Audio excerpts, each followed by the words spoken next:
I'm Eugene Meyer, President of the Society, and I'm delighted to welcome you to the 15th Annual Barbara Olson Memorial Lecture. This memorial lecture started, as many of you know, shortly after 9/11. This lecture started, as many of you know, shortly after 9/11. Can you hear better? Sorry?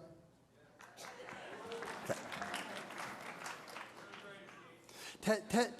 Ted Olson's inaugural lecture reminded us of what it means to be an American and how our legal tradition is a critical part of our identity as Americans. That reminder is perhaps even more crucial today. Both Ted, who's here today, and Barbara understood this connection. We want the lecture series to remind lawyers of it so they foster legal principles that advance individual liberty, personal responsibility, and the rule of law. Other lecturers have included Justice Scalia, Chief Justice Roberts, Vice President Cheney, Judges Ken Starr, Robert Bork, Ray Randolph, Edith Jones, Doug Ginsburg, Dennis Jacobs, Jeff Sudden, and then now Justice Neil Gorsuch. Also included former Attorney General Michael McCasey, former White House counsel Don McGahn, Peter Thiel, John Allison, and Senators Tom Cotton and Ben Sasse. That brings us to today's lecture. It is my privilege to introduce for this year's Barbara Olson Lecture the Honorable William Barr, Attorney General of the United States. Now, people serve in government for a wide variety of reasons in addition to performing valuable public service. There is power, there's a stepping stone to even higher office, or the prestige of having had the position, and the honor one receives while serving the country in such an important role. But in the current case, it's really difficult to see how most of these self-serving incentives apply. The one that still does is performing a valuable public service. And indeed, much of his career has been spent performing exactly such services, going back to his early days with the CIA. He received his MA from Columbia in Chinese Studies, and that may come in handy. And his GW from George Washington. He clerked for the underrated Judge Malcolm Wilkie on the U.S. Court of Appeals for the D.C. Circuit. And back to public service, he worked under President Reagan on the domestic policy staff and as Assistant Attorney General for Office of Legal Counsel, and then Deputy Attorney General, and finally as the 77th Attorney General under the first President Bush. In the private sector, he was a partner in the law firm of Shaw Pittman and later Kirkland & Ellis, and after his service as Attorney General the first time, he served as Executive Vice President and General Counsel of first GTE and then Verizon. And he is one of only 2 people in the history of the country to serve the country twice as Attorney General. It's my honor to present the 82nd Attorney General of the United States, William Barr.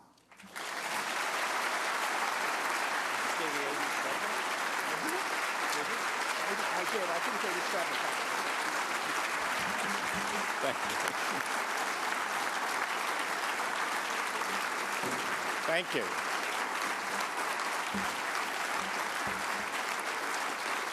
Thank you very much. Thank you very much.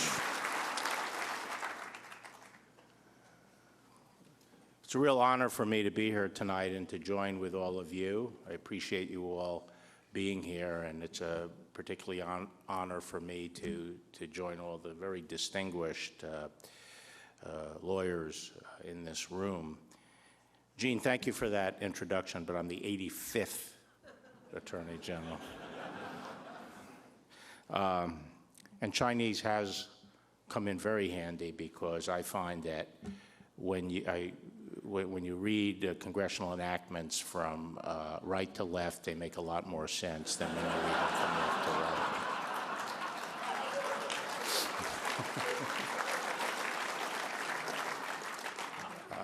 It's an honor to be here this evening and to deliver the 19th Annual Barbara K. Olson Memorial Lecture.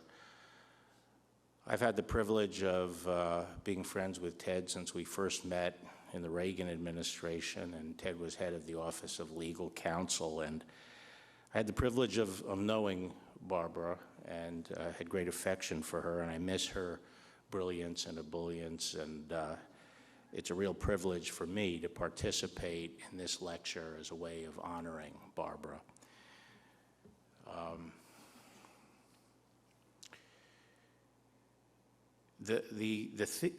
I was trying to figure out what would be an appropriate speech to give here at the Federalist Society, and I was having difficulty, and I thought the Notre Dame speech had done so well, I was just going to deliver it again.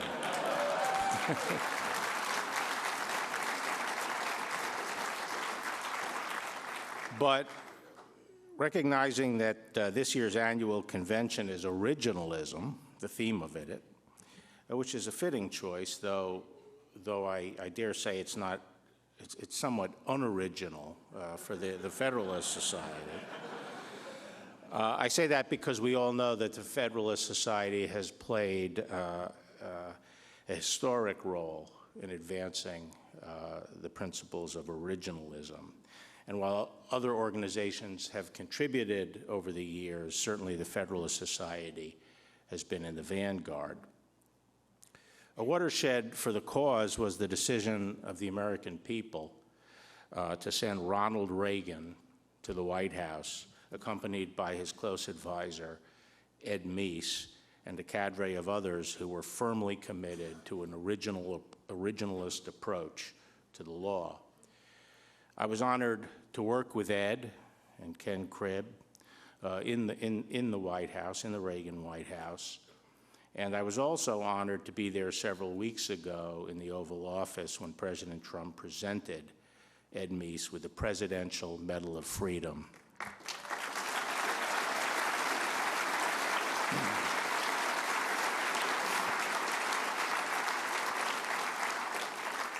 As President Trump aptly noted, over the course of his career, Ed Meese has been among the nation's most eloquent champions for following the Constitution as written.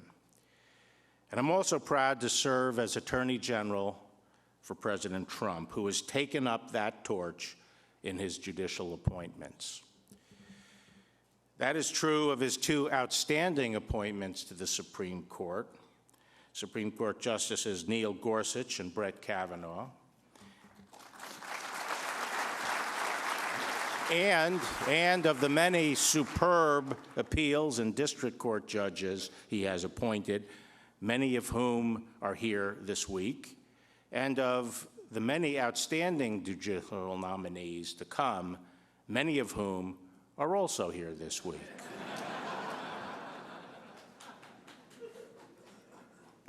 I wanted to choose a topic for this afternoon's lecture that had an originalist angle, and it will likely come as little surprise to this group that I've chosen to speak about the Constitution's approach to executive power. I deeply admire the American presidency as a political and constitutional institution. I believe it is one of the great and remarkable innovations in our Constitution and has been one of the most successful features of the Constitution in protecting the liberties of the American people. More than any other branch, it has fulfilled the expectations of the framers. Unfortunately, over the past several decades, we have seen the steady encroachment on executive authority by the other branches of government. This process, I think, has substantially weakened the function of the presidency to the detriment of the nation. And this afternoon, I would like to expand a bit on these themes. First, let me say a little about what the framers had in mind in establishing an independent executive in Article 2 of the Constitution. The grammar school civics class version of our revolution is that it was a rebellion against monarchical tyranny, and that in framing our Constitution, one of the preoccupations, the main preoccupation of the founders was to keep the executive weak. This is misguided. By the time of the Glorious Revolution of 1689, monarchical power was effectively neutered and had begun its steady decline. parliamentary power was well on its way to supremacy and was effectively in the driver's seat. By the time of the American Revolution, the patriots well understood that their prime antagonist was an overweening parliament. Indeed, British thinkers came to conceive of parliament as the very seat of sovereignty. During the Revolutionary era, American thinkers who initially considered inaugurating a Republican form of government tended to think of the executive component as essentially an errand boy of a supreme legislative branch. Often the executive, sometimes constituted as a multi-member council, was conceived as a creature of the legislature, dependent on and subservient to that body, whose sole function was carrying out the legislative will. Under the Articles of Confederation, for example, there was no executive independent of the legislative power. Things changed by the Constitutional Convention of 1787. To my mind, the real miracle in Philadelphia that summer was the creation of a strong executive, independent of and co-equal with the other branches of government. The consensus for a strong independent executive arose from the framers' experience in the Revolution and under the Articles of Confederation.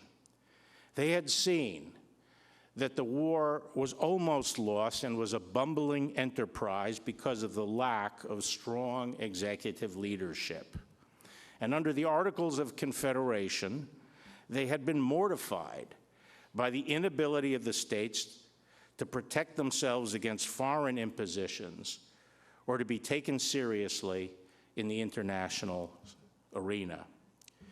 They had also seen that after the Revolution, too many states had adopted constitutions with weak executives, overly subordinate to the legislatures. And where this had been the case, state governments had proven incompetent and tyrannical. From these practical experiences, the framers had come to appreciate that to be successful, a Republican government required the capacity to act with energy, consistency, and decisiveness. They had come to agree that those attributes could best be provided by making the executive power independent of the divided councils of the legislative branch and vesting the executive power in the hands of a solitary individual regularly elected for a limited term by the nation as a whole. As Jefferson put it, for the prompt, clear, and consistent action so necessary in an executive, unity of person is essential. While there have been some differences among the framers as to the precise scope of executive power in particular areas, there was general agreement about its nature. Just as the great separation of powers theorists, such as Polybius and Montesquieu and Locke, just as they had, the framers thought of executive power as a distinct species of governmental power. To be sure, executive power includes the responsibility for carrying into effect, executing the laws passed by the legislature. That is, applying the general rules to particular situations. But the framers understood that executive power meant more than this. It also entailed the power to handle essential sovereign functions, such as the conduct of foreign relations and the prosecution of war, which by their very nature cannot be directed by a pre-existing legal regime, but rather demand speed, secrecy, unity of purpose, and prudent judgment to meet contingency. They agreed that due to the very nature of the activities involved and the kinds of decision-making that are required, the Constitution generally vested authority over these spheres in the executive. For example, Jefferson, our first Secretary of State, described the conduct of foreign relations as executive altogether, subject only to the explicit exceptions defined in the Constitution, such as the Senate's power to ratify treaties. A related and third aspect of executive power is the power to address exigent circumstances that demand quick action to protect the well-being of the nation, but on which the law is either silent or inadequate, such as dealing with natural disasters or plagues. This residual power to meet contingency is essentially the federative power discussed by Locke in his second treatise. And finally, there are the executive powers necessary for internal management of the executive. These are the powers necessary for the president to superintend and control the executive functions, including the powers necessary to protect the independence of the executive branch and the confidentiality of its internal deliberations. Some of these powers are expressed in the Constitution, such as the power of appointment, and others are implicit in the Constitution, for example, the removal power. One of the more amusing aspects of modern progressive polemic is their breathless attacks on the unitary executive theory.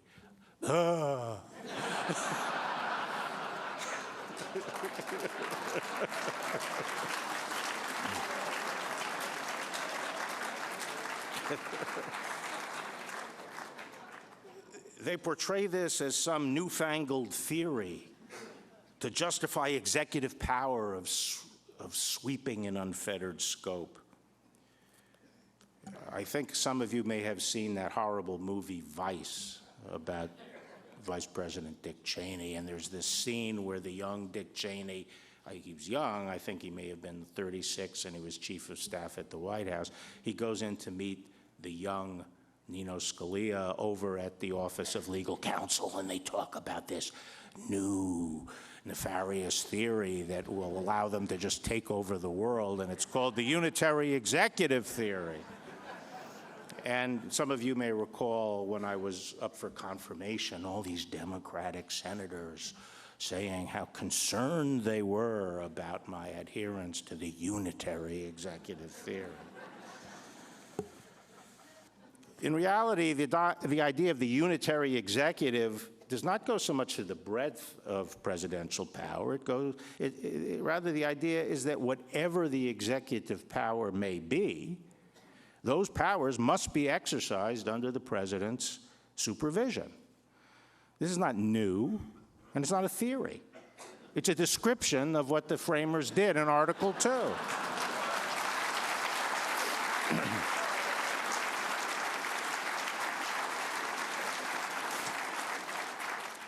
Now, after you decide to establish an executive function that's independent of the legislature, naturally the next question is, who's going to perform that function?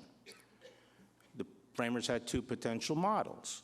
They could insinuate checks and balances into the executive branch by conferring power on multiple individuals, such as a council, and thus dividing the power within the executive. Alternatively, they could vest executive power in a solitary individual. And the framers quite explicitly and uniformly chose the latter model because they believed that vesting executive authority in one person would imbue the presidency with precisely the attributes necessary for energetic government. And even Jefferson, who is usually seen as less of a hawk than Hamilton on executive power, was insistent that executive power be placed in single hands. And he cited the Americans' unitary executive as the signal feature that distinguished America's success from France's failed Republican experiment. The implications of the framers' decision are obvious. If Congress attempts to vest the power to execute the law in someone beyond the control of the president, It contravenes the framers' clear intent to vest that power in a single person, the president. So much for this supposedly nefarious new theory of the unitary executive. Now, we all understand that the framers expected that the three branches would be jostling and jousting with each other as each threatened to encroach on the prerogatives of the others. They thought this was not only natural, but salutary, and they provisioned each branch with the wherewithal to fight and to defend itself in these interbranch struggles for power. So let me turn now to how the executive is presently faring in these interbranch battles. I'm concerned that the deck has become stacked against the executive, and that since the mid-60s, there's been a steady grinding down of the executive branch's authority that accelerated after Watergate. More and more, the president's ability to act in areas in which he has discretion has become smothered by the encroachments of the other branches. When these disputes arise, I think there are two aspects of contemporary thought, sort of conventional wisdom, that tend to operate to the disadvantage of the executive. The first is this notion that politics in a free republic is all about the people's branch, the legislative branch, and the judicial branch, protecting liberty by imposing restrictions on the executive. The premise is that the greatest danger of government becoming oppressive is from the executive and the prospect of executive excess. So that there's this knee-jerk tendency to see the legislative and judicial branches as the good guys protecting the people from a rapacious would-be autocrat. That is the media's general presentation of separation of powers issues. This prejudice is wrong-headed and atavistic. It comes out of the English Whig view of politics and English constitutional experience, where political evolution was precisely that. You started out with the king having all the cards. He holds all power, including legislative and judicial. And political evolution involved a process by which the legislative power gradually, over hundreds of years, reined in the king and extracted and established its own powers, as well as the powers of the judiciary. And certainly a watershed in this evolution was the Glorious Revolution of 1689. But by 1787, we had the exact opposite model in the United States. The founders greatly admired how the British Constitution had given rise to principles of balanced government, but they felt that the British Constitution had achieved only an imperfect form of this model. They saw themselves as framing a more perfect version of separation of powers and a balanced constitution. And part of their more perfect construction was a new kind of executive.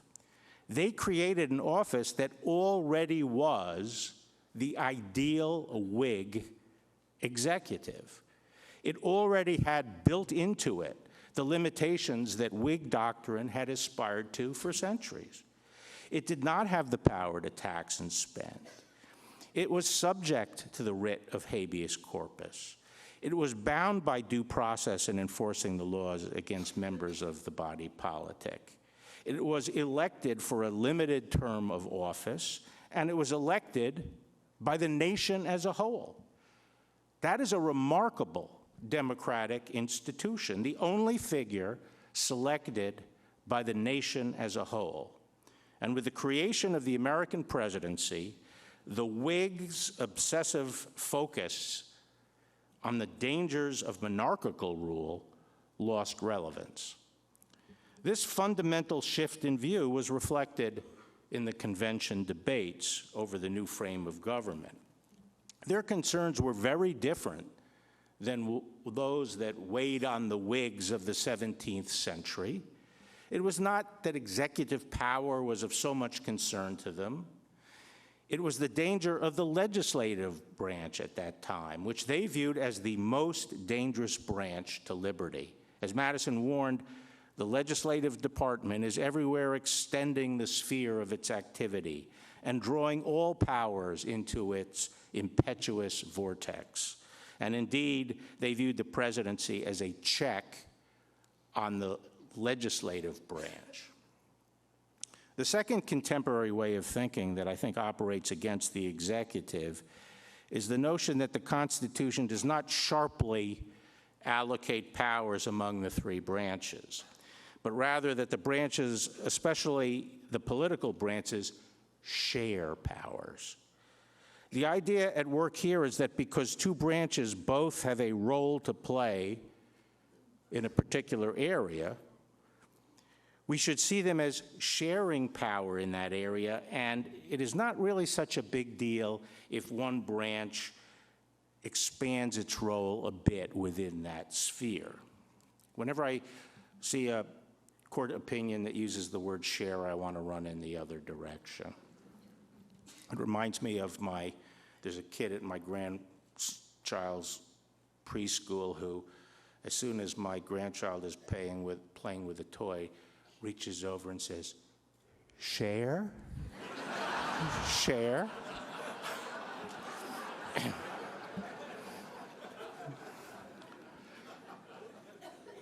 This mushy thinking obscures what it means to say that powers are shared under the Constitution. The Constitution generally assigns broad powers to each of the branches in defined areas. Thus, the legislative power is granted in the Constitution. Whatever the legislative power is in the Constitution is granted to Congress.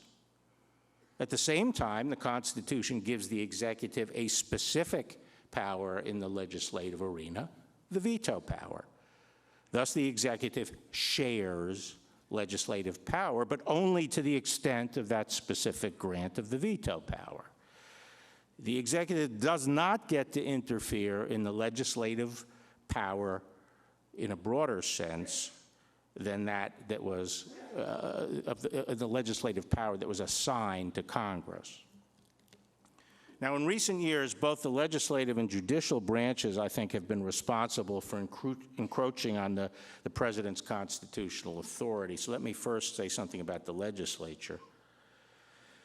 As I've said, the framers fully expected intense pulling and hauling between Congress and the executive. Unfortunately, just in the past few years, we have seen these conflicts take on an entirely new character. Immediately after President Trump won election, opponents inaugurated what they called the resistance, and they rallied around an explicit strategy of using every tool and maneuver to sabotage the functioning of the executive branch and his administration. Now, resistance is the language used to describe insurgency against rule imposed by an occupying military power. It obviously connotes that the government is not legitimate. This is a very dangerous and indeed incendiary notion to import into the politics of a democratic republic.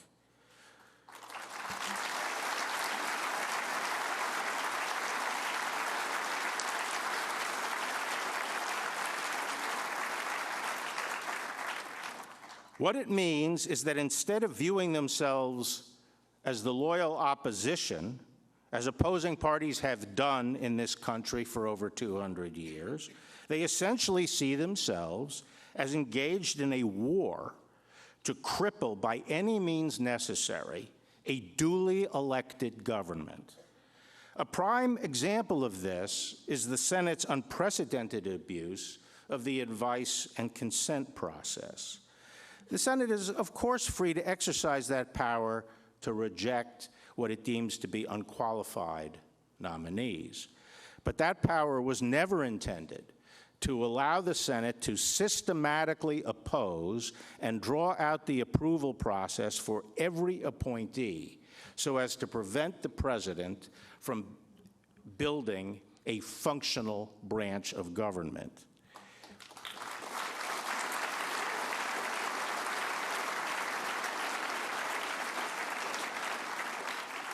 Yet that is precisely what the Senate minority has done from President Trump's very first day in office.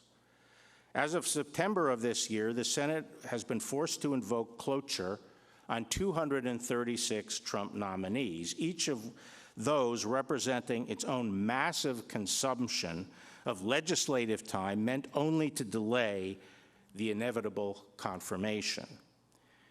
How many times was cloture invoked on nominees during President Obama's administration? 17 over 8 years. And how about the second President Bush's first term? 4 times. It is reasonable to wonder whether a future president will actually be able to form a functioning administration if his or her party does not hold the Senate. Now, Congress in recent years has largely abdicated its core function of legislating on the most pressing issues facing the nation. They either decline to legislate on major questions, or if they do, they punt the most difficult and critical issues by making broad delegations to a modern administrative state that they increasingly seek to insulate from presidential control.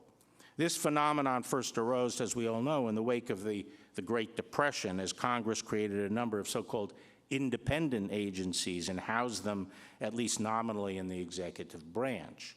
More recently, the Dodd-Frank Act's creation of the CFPB, a single-headed independent agency that functions like a junior varsity president for economic regulation, is just one of many examples. Of course, Congress's effective withdrawal from the business of legislating leaves it with a lot of time on its hands. And in the pursuit of this choice of how to pursue, what to do with all this time, they have decided, especially the opposition party, to drown the executive branch with oversight demands for testimony and documents. Now, I don't deny that Congress has some implied authority to conduct oversight as an incident to its legislative power, but the sheer volume of what we see today, the pursuit of scores of parallel investigations through an avalanche of subpoenas, is plainly designed to incapacitate the executive branch, and indeed is touted as such. The costs of this constant harassment are real. For example, we all understand that confidential communications and the private internal deliberative process are essential to all of our branches of government to properly function. Congress and the judiciary know this well, as both have taken great pains to shield their own internal communications from public inspection. There is no FOIA, FOIA for Congress and the courts. Yet Congress has happily created a regime that allows the public to seek whatever documents it wants from the executive branch at the same time that individual congressional committees spend their days trying to publicize the executive internal deliberations.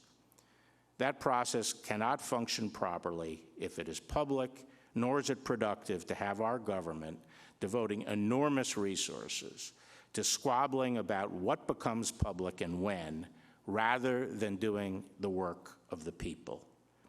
In recent years, we have seen substantial encroachment by Congress in the area of executive privilege. The executive branch and the Supreme Court have long recognized that the need for confidentiality in the executive branch necessarily means that some communications must remain private. There was a time when Congress respected this important principle as well. But today, Congress is increasingly quick to dismiss good faith attempts to protect executive branch equities, labeling such efforts obstruction of Congress, and holding cabinet secretaries, even the Attorney General, in contempt. One of the ironies of today is that those who oppose this president constantly accuse this administration of shredding constitutional norms and waging a war on the rule of law. Of course, there is no substance to these claims. When I ask my friends on the other side, what exactly are you referring to? I usually get vacuous stares and sputtering about the travel ban or some such thing. The fact is that, yes, while the president has certainly thrown out the traditional Beltway playbook and punctilio, he was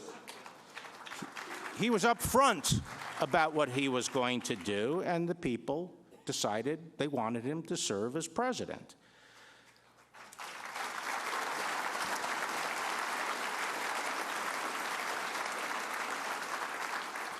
But what I'm talking about now are fundamental constitutional precepts.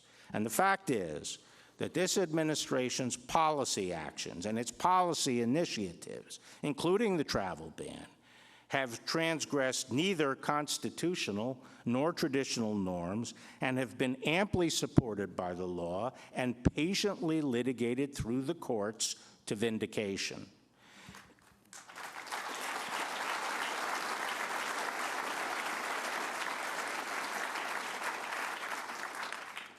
Indeed, measures undertaken by this administration seem a bit tame when compared to some of the unprecedented steps taken by the Obama administration's aggressive exercise of executive power. And I say that as someone who admires a muscular executive. The fact of the matter is that in waging a scorched earth, no-holds-barred war of resistance against this administration, it is the left that is engaged in the systematic shredding of norms and undermining the rule of law.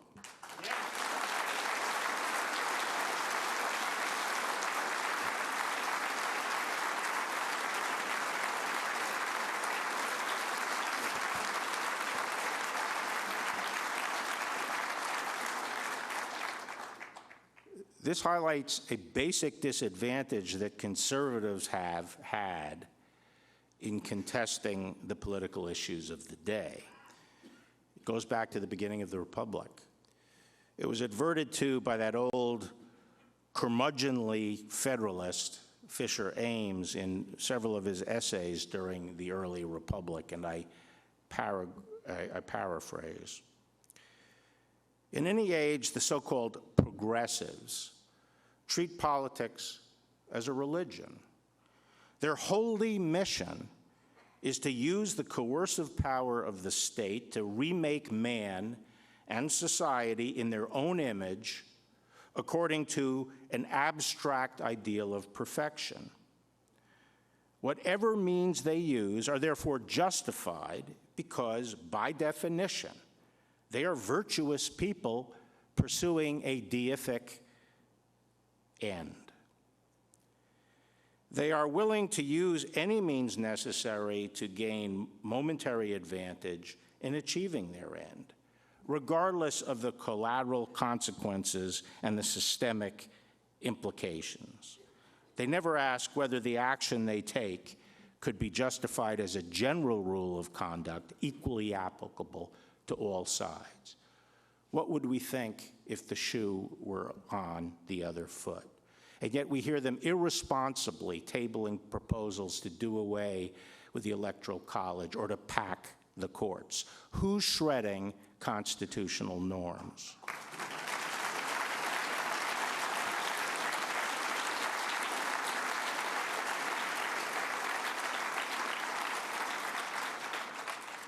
Conservatives, on the other hand, do not seek an earthly paradise. We are interested in preserving over the long run the proper balance of freedom and order necessary for the healthy development of natural civil society and individual human flourishing. And this means that we naturally test the propriety and wisdom of action under a rule of law standard. The essence of that standard is to ask what the overall impact on society over the long, what will be the impact on society over the long run if the action we are taking or the principle we are applying in a given circumstance was universalized. That is, would it be good for society as a whole over the long run if this was done in all like circumstances? That's what rule of law is about, and that is inherent in the conservative project.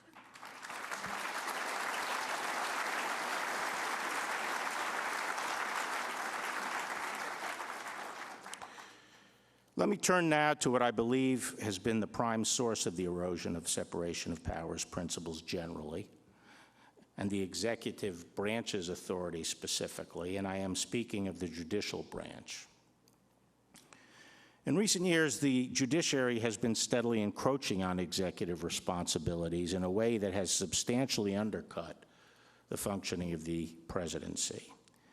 And the courts have done this in essentially two ways. First, the judiciary has appointed itself the ultimate arbiter of separation of powers disputes between Congress and the executive, thus preempting the political process, which the framers conceived of as the primary check on interbranch rivalry.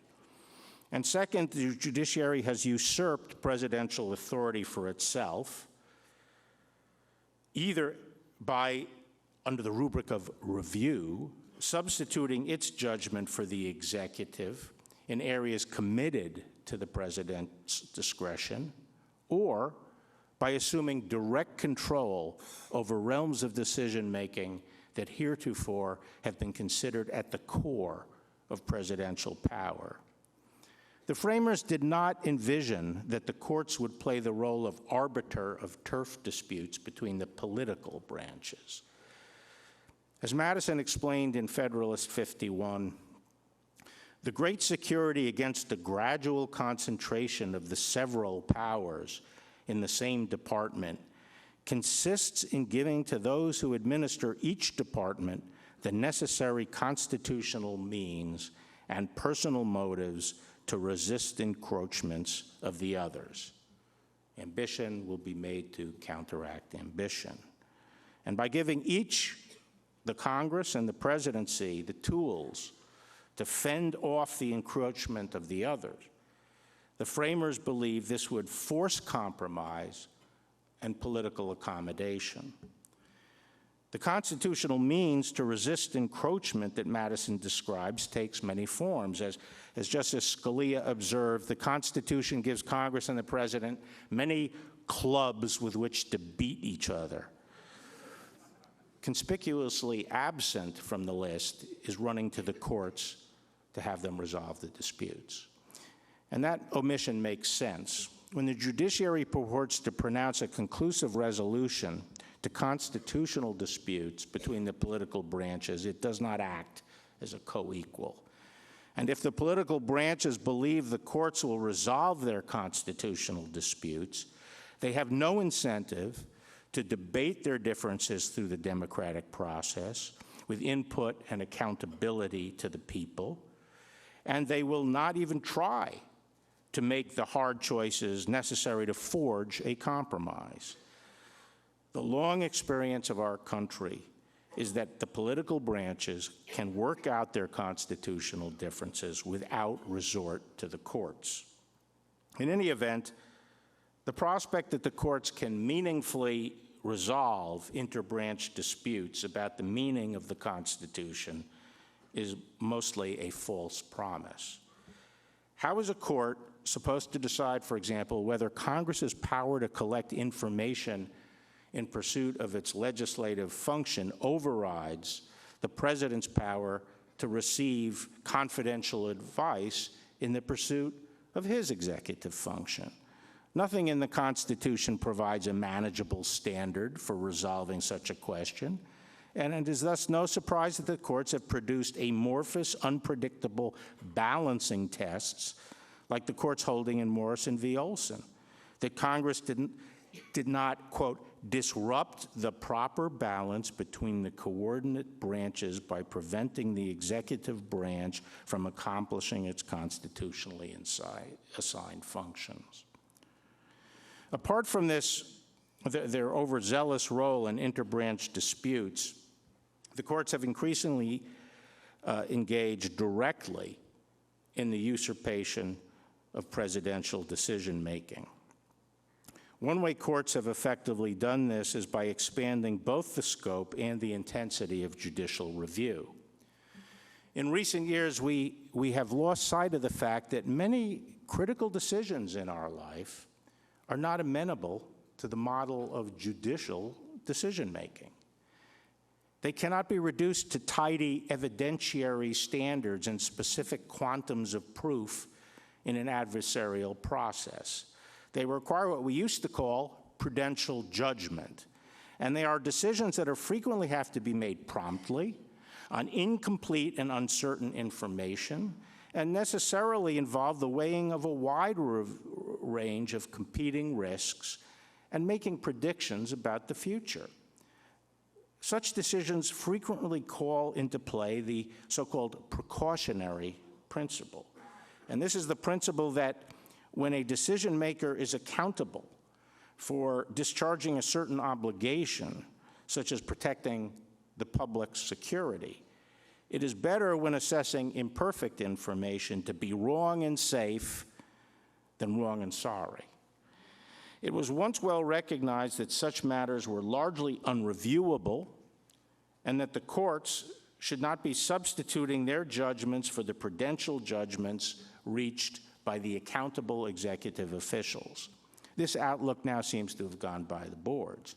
Courts are now willing, under the banner of judicial review, to substitute their judgment for the president on matters that only a few decades ago would have been unimaginable, such as matters directly involving national security and foreign affairs. The travel ban case is a good example. There, the president, as you all know, made a decision under an explicit legislative grant of authority in black and white that he had the authority, as well as his long-recognized constitutional national security role, to temporarily suspend entry to aliens coming from a half-dozen countries pending adoption of more effective vetting procedures. The common denominator of the initial countries selected was that they were unquestionably hubs of terrorist activity, which lacked functional central governments and responsible law enforcement and intelligence agencies that could assist us in identifying the security risks among their nationals seeking to enter the United States. But despite the fact that there were clearly justifiable security grounds for the measure, the district court in Hawaii and the Ninth Circuit blocked this public safety measure for a year and a half. The theory was that the president's motive for the order was religious bias against Muslims. This was just the first of many immigration measures based on good and sufficient security grounds that the courts have second-guessed since the beginning of the Trump administration. The travel ban case highlights an especially troubling aspect of the recent tendency to expand judicial review. The Supreme Court has traditionally refused, across a wide variety of contexts, to inquire into the subjective motivation behind government action. To take the classic example, if a police officer has probable cause to initiate a traffic stop, his subjective motivations are irrelevant. And just last term, the Supreme Court appropriately shut the door to claims that otherwise lawful redistricting can violate the Constitution if the legislators who drew the lines were actually motivated by political partisanship. What is true of police officers and gerrymanderers is equally true of the president and senior executive officials. With very few exceptions, neither the Constitution nor the Administrative Procedures Act or any other relevant statute calls for judicial review of executive motives. They apply only to executive action. Attempts by courts to act like amateur psychiatrists, attempting to discern an executive official's real motive, often after ordering invasive discovery into the executive branch's privileged decision-making process, have no more foundation in law than a subpoena to a court to try to determine a judge's real motive in issuing a decision.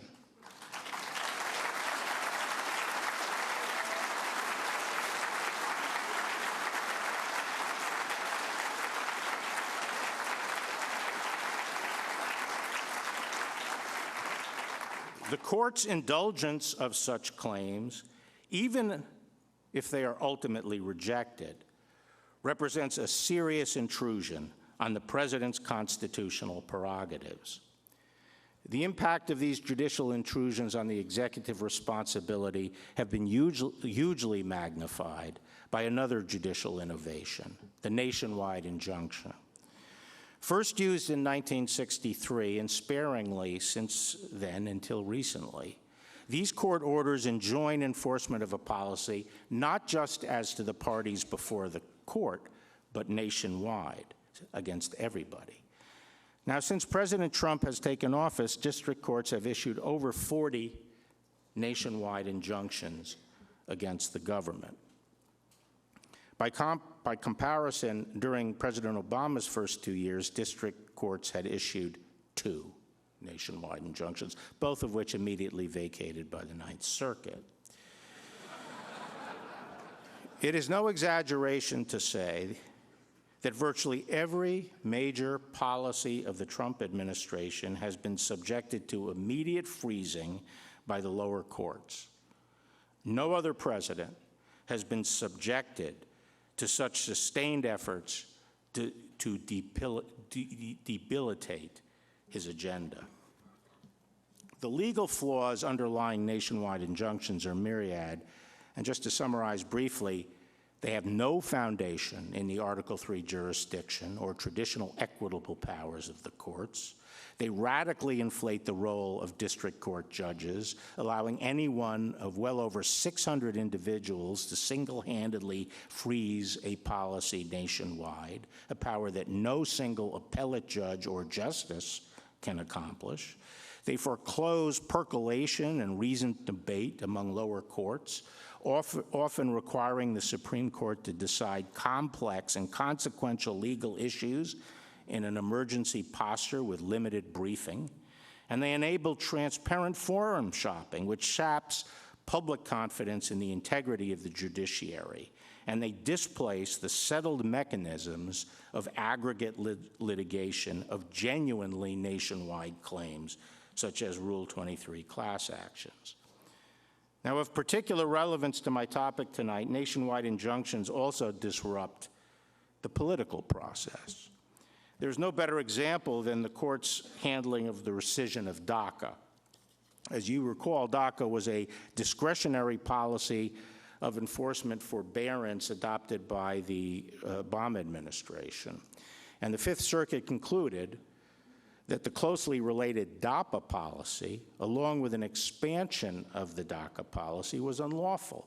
And the Supreme Court affirmed that decision by an equally divided vote. Given that DACA was discretionary, premised on the exercise of executive discretion, and that 4 justices apparently thought a legally indistinguishable policy was unlawful, President Trump's administration understandably decided to rescind DACA. Importantly, however, the president coupled that rescission with negotiations over legislation that would create a lawful and better alternative as part of a broader immigration compromise.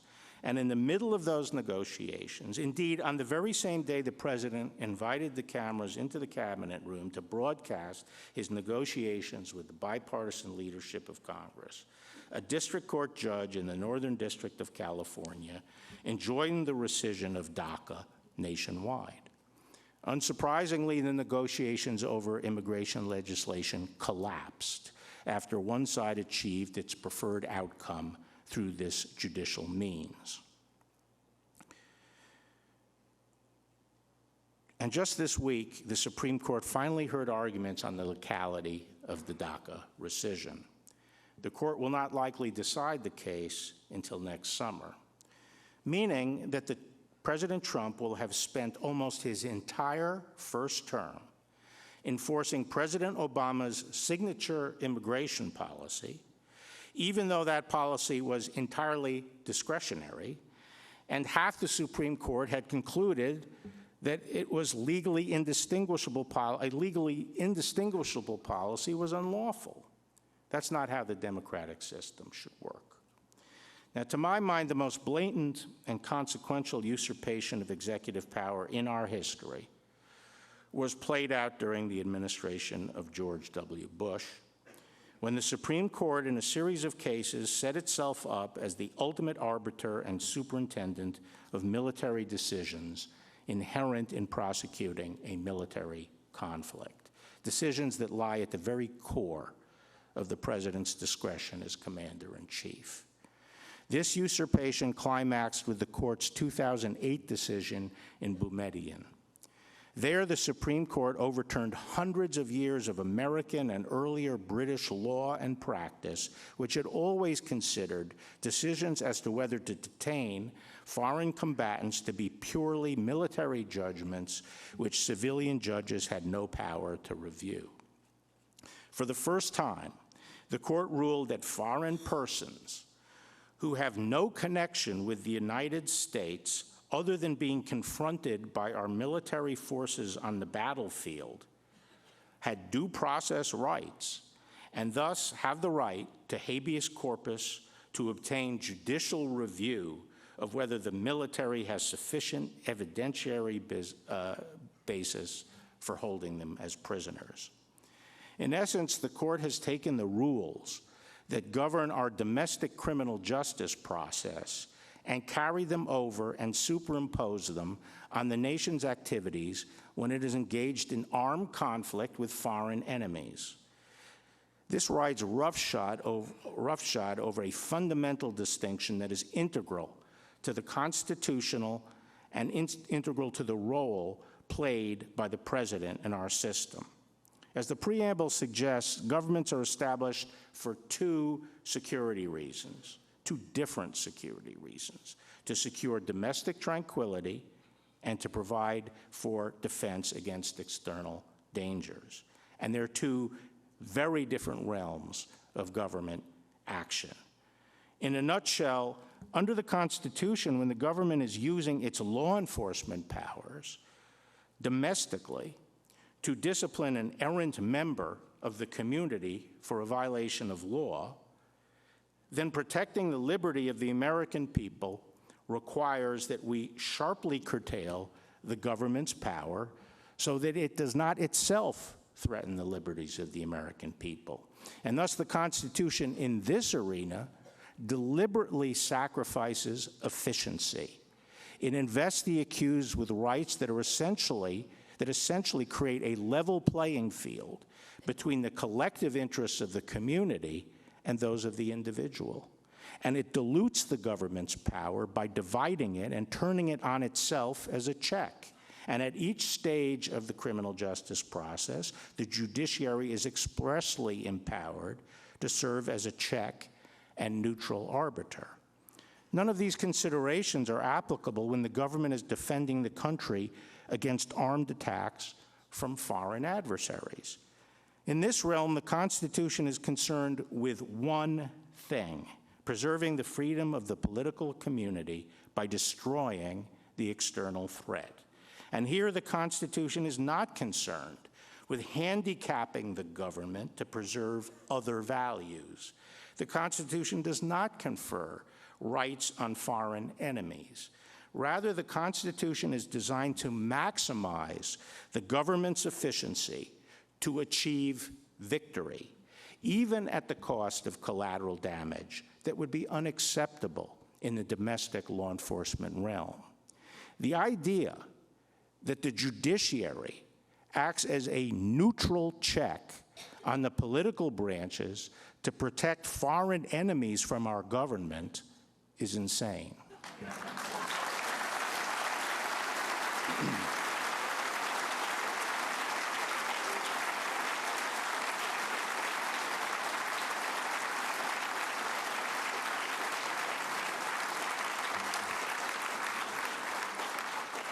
The impact of Boumediene has been extremely consequential. I see its consequences every day. For the first time in American history, our armed forces are incapable of taking prisoners. We are now in a crazy position that if we identify a terrorist enemy on the battlefield, such as an ISIS leader, we can kill them with a drone strike or any weapon, summarily. But if we capture them, the military is tied down in developing evidence for an adversarial process and must spend massive resources in interminable litigation as to whether there was a sufficient basis to capture this prisoner. The fact that our courts are now willing to invade and muck about in this core area of presidential responsibility illustrates how far the doctrine of separation of powers has been eroded. Now, in this partisan age, we should take special care not to allow the passions of the moment to cause us to permanently disfigure the genius of our constitutional structure. As we look back over the sweep of American history, in my view, it has been the American presidency that has best fulfilled the vision of the founders. It has brought to our republic a dynamism and effectiveness that other democracies plainly lack.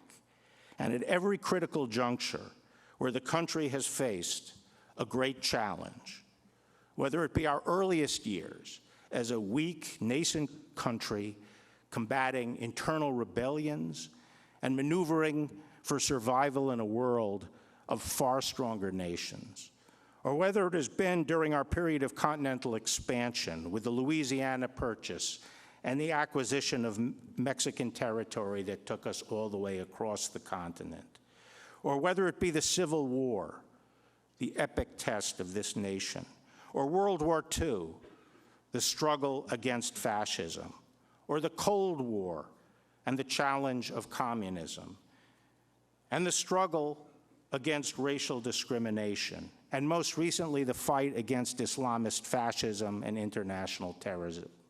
One would have to say that it has been the American presidency that has stepped to the fore and provided the leadership, consistency, energy, and perseverance that allowed us to surmount these challenges and brought us through to success.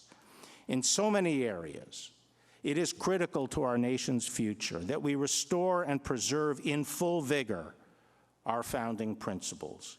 And not the least of these is the framers' vision of a strong, independent executive chosen by the country as a whole.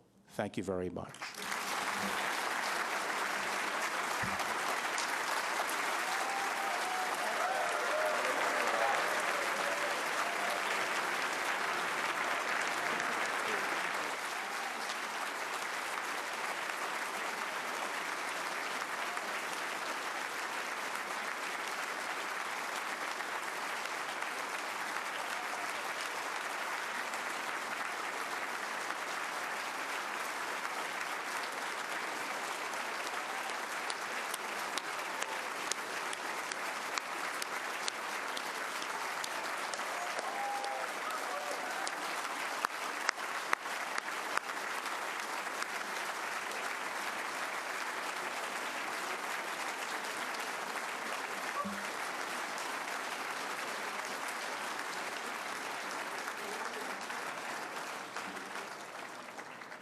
Thank you, Mr. Attorney General. We very much appreciate your remarks. We are going now to, we have a reception for those who are registered for it across the hall. And to some degree, particularly in the back in the Chinese room, if we can clear out fairly quickly, that would be helpful because I know they